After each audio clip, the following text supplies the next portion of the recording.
Perfect. So today, let me introduce Amber Burke, Chief Operations Officer at Burn Bootcamp. Oh my God.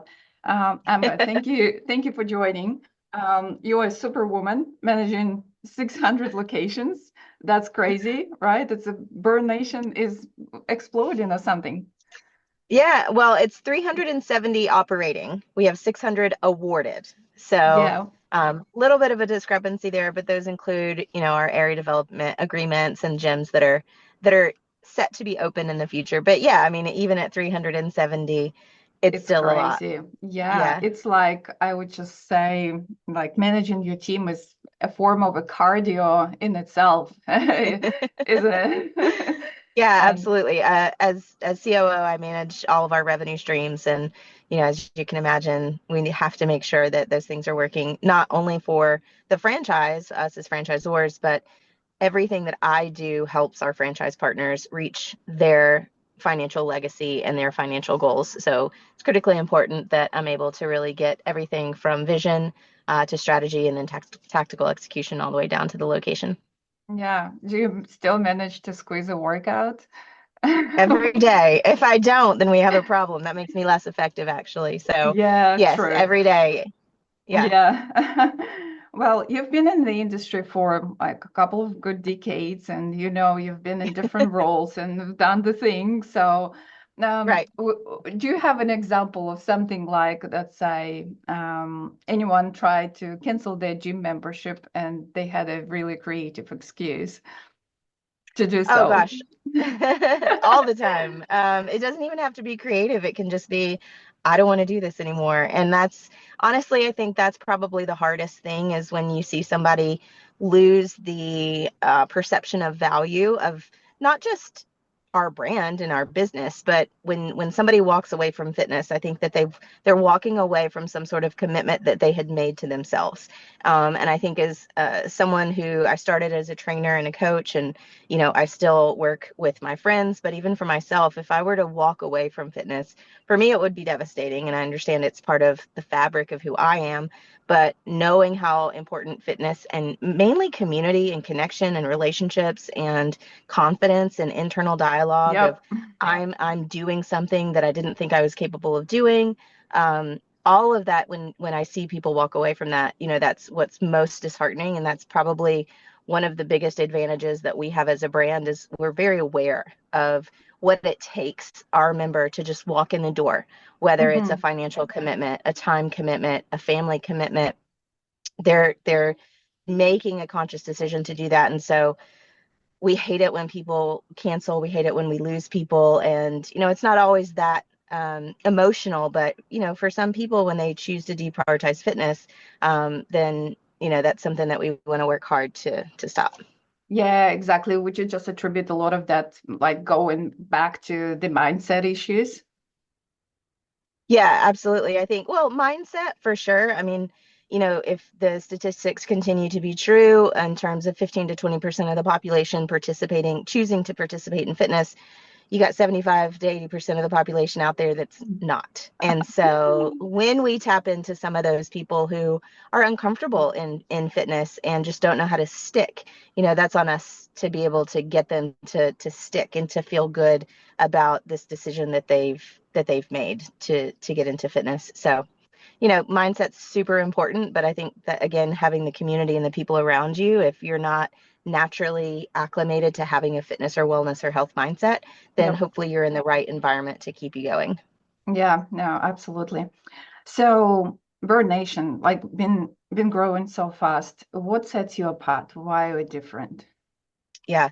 We have a couple of different differentiators. I mean, I think on the surface, one of our largest is our free childcare that is in every Mhm. location.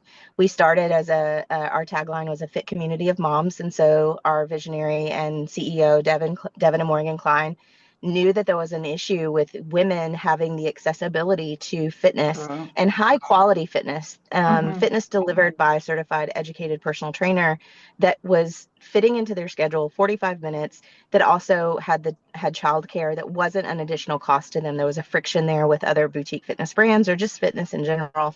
So that's probably the biggest one. And then next is really our community. And I know people say that, and community is Yeah. one of the buzzwords in the industry. It's been a buzzword for the last 24 months, but it is different when you walk into a Burn boot camp. And I was a member for 3 years before I started working at Burn. I Hmm. worked for another fitness concept, and it changed me personally. And now it's changed me professionally. And I think if I can walk into a fitness concept as holding a master's degree in sports management, an undergrad in exercise science, all kinds of certifications, and go, these people know what they're doing and I'm willing to pay for it. People Yep. that don't have my background can absolutely benefit as much as I could. And so I felt like if I could declare that for me, I can declare that for anyone else. And so when I think of community and the differentiators, I can do fitness on my own. I can walk into an HVLP, high value, low Yep. price gym, any gym, and do my Hmm. thing.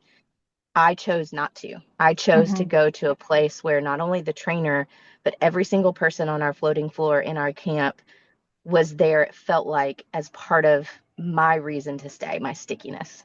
Yeah, no, that's true. For the workouts and the childcare that you have available, is it like for every class or the certain times where the moms are more likely to bring their kids? Yeah, it's certain times, because typically at 4:30, 5:30 in the morning, there's our business people, our Yep. teachers, they come in the morning, and then they're heading off to work. So each of our locations are able to choose which child watch hours are applied to their camps, and it typically starts around that 8 a.m. And our camps are typically split up in the middle of the day. So between 1 and 3, the gym is closed, and then we open back up again in the evening for those people that are heading into our camps after work, and we do have childcare in the afternoons for them as well. Oh, that's great. Yeah, no, that definitely gives a lot of options for moms to Yeah. take care of themselves. Yeah, cool. Well, yet I find the fitness industry is like pretty competitive, especially like nowadays with a few franchises popping up like here and there, and some concepts I find being quite similar. So I'd love to know like even little differences if you can see them or if you can name them.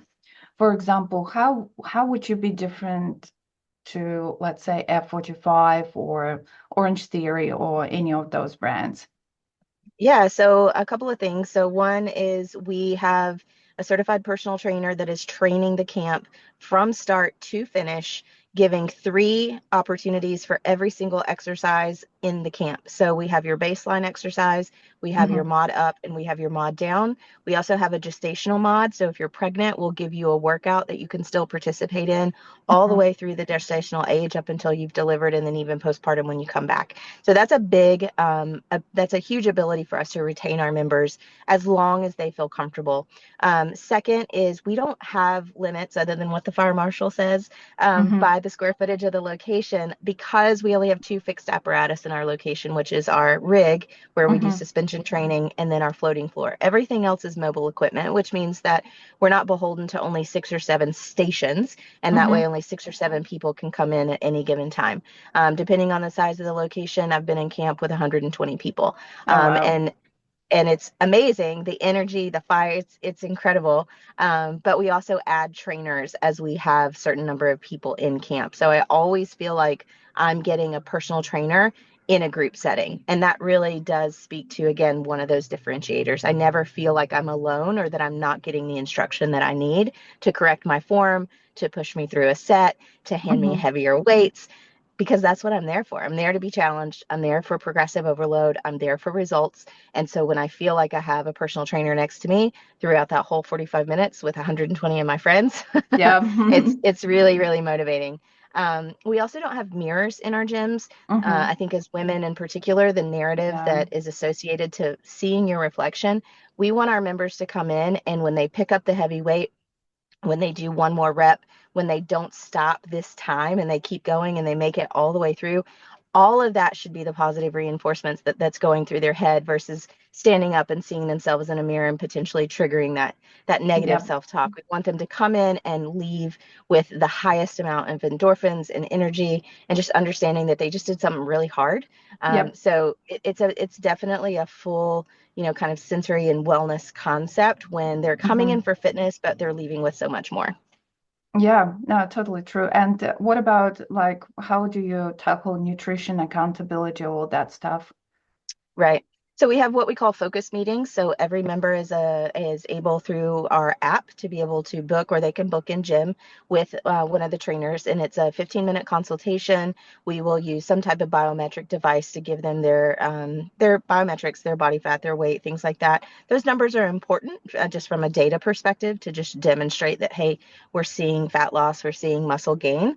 Yep. Weight in and of itself isn't always a great indicator of progress. We'll talk to them about the way their clothes fit, but more importantly, we want to make sure that they're getting the value out of the community and out of the workouts. And so it's, are you understanding how to do exercises better? Are we injury free? Are you sleeping better? Are you managing stress better? So it's all of those conversations to make sure that what they're doing for the 23 hours that they're not in our Yeah. gym Yeah. is going to help promote what they're doing when they are in the gym. And of course, that comes along with talking about their macros. We have a full nutrition line that we're able to support them with as well. Mm-hmm. Okay. Yeah, no, that sounds wonderful. That's really good. So if we go back to those active locations that you help with, do you kind of help them to get new members in through the door? Yes, absolutely. As part of a franchise, they, their royalties and their brand fund fee that they pay comes into our marketing team, and we do all of our brand fund advertising at the national level. We're using a lot of data and a lot of third-party vendors who are really great at extracting this data and understanding where our members coming from, where are they going to, where are they also shopping, whether it's Lulu or Target or Starbucks, what else are they consuming, Peloton, Whoop, Aura, all of these things contribute to the way that we understand who our demographic is, where they're going. Mm-hmm. So even starting from placing a franchise in the right trade area, using that data to know how many members are we potentially going to be able to put into that trade area, all the way through to supporting our operating locations to as they're going through their winter promotion, which we're just ending right now with Q1, Mm-hmm. and all the way through the rest of the year to make sure that they can not only reach their member number goals, but then they can maintain them. Yeah, no, sounds really good, especially like on the national level that you can tackle. You can look at the whole picture and you can see what exactly is performing so well that you can multiply your effort so much easier. Just comparing that from the experience that I have, that majority of the franchises would leave their franchisees more sort of alone to their marketing, which leaves them wondering about what and how things should be done. And that's like kind of, Yeah. just in my opinion, a big factor to the success of the location. Yeah, I mean, it has to be a dual effort. It has to come from us as a brand to develop a lot of brand integrity, but it also has to come from the bottom up from the locations. We have a spend target that they have to hit every month, and there's a reason for that. We know that a certain spend gets us to a certain lead number relative to cost per lead, cost per acquisition, and so we always want to work with them on that. And when we're pulling all of our resources together, then that's when we see the optimized leads that come into the door. Yeah. Well, that's awesome. That's just great to hear. Um, Another part that I really wanted to focus our discussion on today is like AI. It's definitely shaking up the industry everywhere. Like it's pretty much looks like it's Yeah. an unavoidable thing now. So what's your attitude? Have you implemented anything? Yeah, I mean, not necessarily yet. I think, AI is just another tool, and I always equate it to, it's a supplement, right? Like if you don't eat whole foods, you supplement, right? With vitamins, nutrients, minerals, and things like that. And so I think for us as an organization, we want to make sure that we're consuming whole foods as much as we can as a brand, right? So we're Mhm. doing fundamentally operationally sound strategies and tactics initially, and then what's going to be that supplement to our brand, and where do we apply it? Do we need more protein? Do we need more creatine? So AI for us is going to be that Mhm. prescriptive supplement to our business that we're going to apply where needed, that's going to have the highest driver of whatever that KPI is, whether it's leads or conversions. And so we're testing different things with some third party vendors. We want to be very particular and disciplined in how we apply it. There's the generative model of business analytics that you can go into in AI and have it starting to look at predictable profitability and things like that. Exactly. On the Hmm. very basic level, you're just having an autoresponder, on your website, a chat bot. But I think even now, a chatbot 2 years ago, people were like, wow. And now people are like, nah, you're not even a real person. I don't want to interact with you. So I don't want to spend money on things that are going to really be obsolete in the next 24 to 18 months. So we have an amazing new VP of technology. He comes from this background. He's very knowledgeable about this. And so he's Mhm. working on the back end to make sure that not only our tech roadmap is going to be sustainable, but that it's also affordable to our franchise partners. Yeah, absolutely. The affordability. Well, with AI, it's just in my opinion, we've been implementing it quite heavily in the fitness industry, and what we're using it for currently. And it's like I think it's an incredible tool if you know how to cut through the things. But essentially, lead conversion, that's what's Mhm. particularly we're using it for, and it's been amazing. We've seen results like, of course, with a real human interaction on top. We don't think Right, that, like, the AI is just going to be replacing everything. But right. after hours AI employee by itself sounds like a great concept. Like when the human is not available, if you still wanted to talk to someone, that's your availability and stuff like that. And we've seen Yeah, quite a big increase in conversions. So that was one of the implementation, of course, for ads and things like that as well. Um, but yeah, overall, I agree with you that AI is just like it's just the next tool. There's nothing to be sort of afraid of, but more sort of yeah, use it and where necessary and the amounts you need it yeah, for. absolutely. If you could have like a magic wand and fix only one thing, and have it fixed today, what would that be? Oh gosh. I think really it always costs more to acquire a member than it does, Mhm. um, to maintain one. And so I think it would that magic wand, maybe coming back to your AI, is as we partner with other technology brands, the thing that is most important for us right now is understanding our existing member and our consumer and the reason that they make decisions, the behaviors that lead to some sort of decision. To your earlier question, why they may exit, our brand. And so if I could wave a magic wand, it would be peeking into their brains and knowing at any moment, it's almost like they walk into the gym and there's a digital sign over their head and it says, I'm thinking of quitting today, and I can react immediately to that person. And then it says, and the reason I am is because XYZ. That is such critical information. We're getting there. Mhm. But it takes a lot of work, a lot of data, and a lot of effort, a lot of reporting. And then that has to be actionable. And then you have to have the right actions in place. And your CRM better be working and your front desk associates better be really capitalizing on that. So if I could wave the magic wand, it would definitely be with just being able to tap into people and understand why they're considering leaving, whether that's for another brand, time, money, whatever, and holding on to those people as tightly as possible. Yeah, I totally agree with you because the whole game of this business is pretty much retention. Like if you can't retain Absolutely. folks, you're not gonna stay Yeah. long in the game. Yeah. Or And you got to go buy a bunch more and it's very expensive. it is, and it's just gonna be like, I mean, in COVID it was so cheap. It was just Yeah.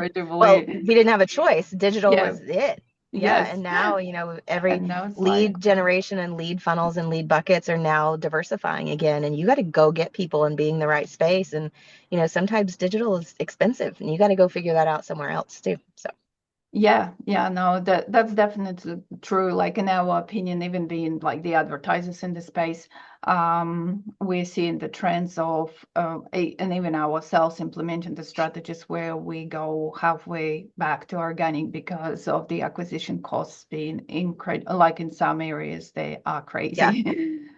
Yeah. To Yeah. And if to you're the not least. if you're not at the top of that search engine results page, or you're not in the also people also ask section of that first Google, I mean, people aren't going to the second and third page and they're not No. scrolling down either. So if you're not above the fold and you're not in that first kind of query, it's tough. It is, yeah. Have you been regarding to the exit, like do you have exit interviews or what's your current tool to the magic wand that you have? We don't have a systemic survey tool. A lot of our franchise partners do that on their own, and we'll glean that information from them. So it kind of starts, we cultivate that at the system level, and then it comes back up. But you know, it's it's anecdotal right now. I mean, I think for us, part of it is the expense. I think people are constantly kind of shifting through, do I want to pay the Mm, most for fitness, or do I want to go and try something new? And like right now, one of the buzzwords there or mechanisms right now is GLP-1. And so if it's easier for me to go get a GLP-1 shot or, prescription yeah. than spending 45 minutes in the gym every day, and then also making right nutrition choices, and then also sleeping well, and then also, if I can just go do this thing for a little bit and get the results that I want, of course, path of least resistance, people are going to want to go to that, but that's not necessarily sustainable. We're still competing with it though. And so, that's Hmm. just that's the reality that we have to understand. So, as we're speaking to our existing member and newer consumers, we have to understand the value of that proposition for them, path of Yeah. least resistance, but then create value in sustainable fitness and wellness methods that are going to take you in and really create the longevity that you're looking for. Yeah, that's true. Like, our brain is funny, isn't it? Like, she's always looking for a shortcut, and that's Always. and that thing is something to understand internally. And I can see like a huge opportunity for extra education or like, just deeper level of understanding as to why they do that. Because, like, for me, I work out a lot, but it's not just because I want to be in a certain shape, because I have Yeah. some deeper reasons within myself. I want to feel well, I Mental want to stay sanity. Yeah. healthy, yes, and Right. all that stuff. So, but not no shot can save me from all of that. So in this Yeah. case, Yeah. my Well, choices are simple. yeah. Well, when you're looking at, 60 to 70% of our population is overweight or obese, that's a tough hill to climb for a lot of people. And of course, again, if this is easier and less commitment in terms of time and effort and energy or whatever, it's very attractive. And I say, whatever gets you started, right? Yeah. We're here as the what's going to sustain you. And I think those are very, very different things. Yeah, yeah, totally. Sustainability and the longevity and the long-term gain. Yeah, like you Yeah. emphasized. Yeah. Oh, that's awesome. Well, we know you're a fitness expert and a top leader, but what's one talent or a hobby that would surprise people about you?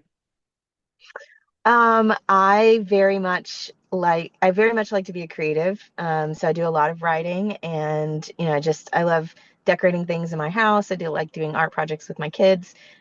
So it takes me away. It's also kind of instant gratification when we produce something that we can share with one another, or it's just an outlet for me as well, just to kind of do something very, very different. So probably that. Amazing. Yeah. I really like the creativity part of, like, I'm pretty sure that's part of your role as well. That's something that you then kind of apply back to your work and helps you to think Yeah, I mean, creatively. complex problem solving always takes a degree of creativity, but just there's something about even coloring and just getting messy and just doing something completely outside of what's going to drive a KPI. If I can just go do something that's not going to do that, Yes, we do need that then that, time away from that as well, and a mental right? break. Yeah, Yeah, no, that's yeah, awesome. Well, I appreciate your time today. It was really nice to get you out of your day yeah, and yeah. onto Thank this you. I appreciate the interview. Yeah, opportunity. and nice Cool. meeting you. So I'll Yep. be in touch. Yeah, thank you.